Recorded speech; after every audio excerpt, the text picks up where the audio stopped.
Hello friends, welcome to Bharathi home food. நம்ம வீட்டில் வாரத்தில் குறைஞ்சது 2 முறையாவது சாம்பார் செய்வோம். அப்படி நம்ம செய்யக்கூடிய சாம்பார் இன்னுமே சுவையாகவும் வாசனையாகவும் இருக்கணும்னா வீட்டில் தயார் பண்ணக்கூடிய சாம்பார் பொடியை சேர்த்து செய்தால் இன்னுமே அட்டகாசமாக இருக்கும். இன்றைக்கி இந்த வீடியோவில் நம்ம வீட்டிலேயே எப்படி சாம்பார் பொடி செய்கிறதுன்னு பார்க்கலாமா? சாம்பார் பொடி செய்ய ஒரு 15 வரமிளகாய் எடுத்துக்கோங்க. மிளகாயை நல்லா செவக்க வறுத்துக்கோங்க.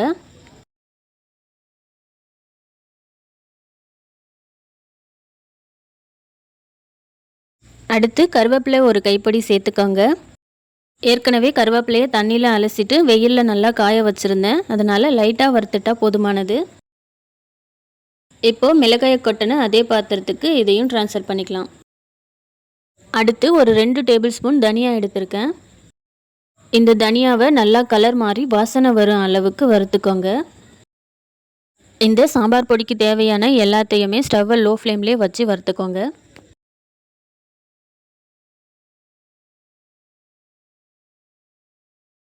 அடுத்து ஒரு டேபிள் ஸ்பூன் கடலைப்பருப்பு, ஒரு டேபிள் ஸ்பூன் உளுத்தம் பருப்பு, ஒரு டேபிள் ஸ்பூன் துவரம் பருப்பு, இது எல்லாத்தையுமே ஒன்றா சேர்த்துட்டு இது எல்லாத்தையும் நல்லா செவக்க வறுத்துக்கலாம்.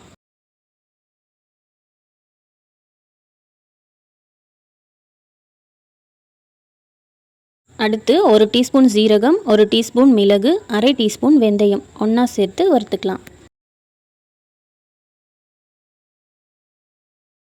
நம்ம ஒவ்வொன்றா சேர்த்து வறுக்கிறதுக்கு பதில் இந்த மாதிரி அளவுகளில் சின்னதுன்னு பெருசுன்னு பார்த்து வறுத்துக்கிட்டா டைமுமே சீக்கிரத்தில் முடியும்.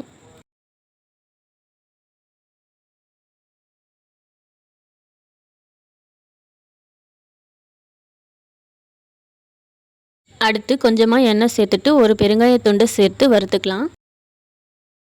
இது கட்டி பெருங்காயன்றதால நான் ஒரு துண்டு சேர்த்துக்கிறேன். தூள் பெருங்காயமாக இருந்தால் நீங்கள் ஒரு 1/4 டீஸ்பூன் அளவுக்கு சேர்த்துக்கோங்க.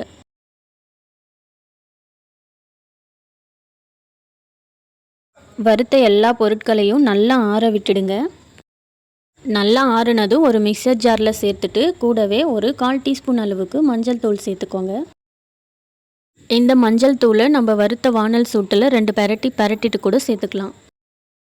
இந்த அளவுக்கு நைஸாக பொடி பண்ணிக்கோங்க. சுவையான வாசனையான சாம்பார் பொடி தயாராகிடுச்சு.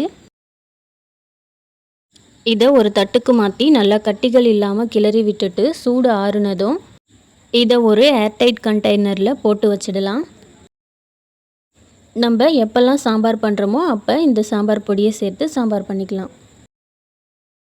அவ்வளோதான் ஃப்ரெண்ட்ஸ், கண்டிப்பாக இந்த சாம்பார் பொடி ரெசிபியை ட்ரை பண்ணி பாருங்கள். ட்ரை பண்ணி பார்த்துட்டு எப்படி இருக்குன்னு சொல்லுங்கள்.